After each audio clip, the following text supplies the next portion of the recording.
मंगल दोष पंडित जी वैवाहिक जीवन पर किस प्रकार असर डालता है? लोग मंगल दोष का नाम सुनकर ही घबरा जाते हैं। बिल्कुल। और जब विवाह की बात हो और कोई कह दे कि आपकी कुंडली में मंगल दोष है तो परेशान हो जाते हैं। तो ये कैसा वैवाहिक जीवन पर असर डालता है? जी देखिए, ज्योतिष में जब हम ग्रहों की बात करते हैं, खासतौर से कुंडली मिलान के समय, विवाह के समय, तो उसमें मंगल को बहुत जरूरत की वजह से देखा जाता है, क्योंकि मंगल अन्य चीजों का मालिक तो है ही, लेकिन आपकी भावनाओं का, आपकी इमोशंस का मालिक भी है।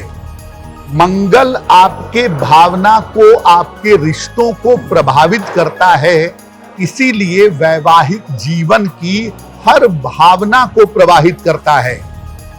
यानी मंगल आपके वैवाहिक रिश्तों पर, आपके वैवाहिक भावनाओं पर असर डालता है। इसीलिए विवाह के समय मंगल दोष को देखना महत्वपूर्ण हो जाता है।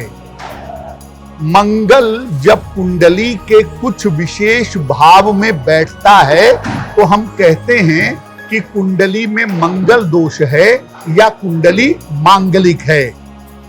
अगर मंगल कुंडली के लग्न में पहले खाने में, चतुर्थ चौथे खाने में, सप्तम सातवें खाने में, अष्टम आठवें खाने में या द्वादश यानी 12वें खाने में बैठता है तो सामान्यतः कुंडली मांगलिक हो जाती है।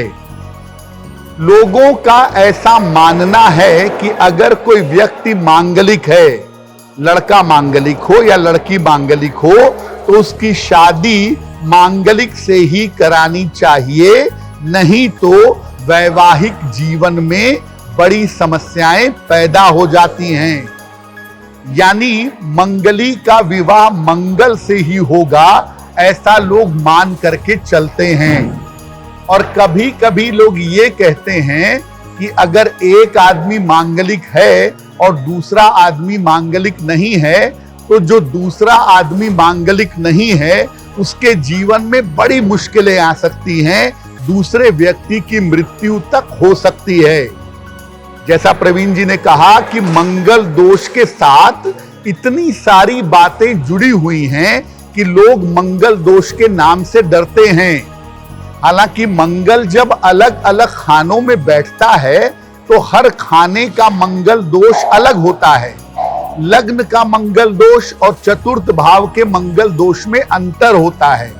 इसलिए आपको यह भी समझना होगा कि किस भाव में मंगल दोष के प्रभाव क्या होते हैं और तब उसके हिसाब से आपको निर्णय लेना चाहिए। एस्ट्रो तक ऐप पर आपको मिलेगा भविष्य से जुड़े हर सवाल का जवाब। डाउनलोड कीजिए एस्ट्रो तक ऐप और चुटकी में जुड़िए इंडिया के बेस्ट एस्ट्रोलॉजर से।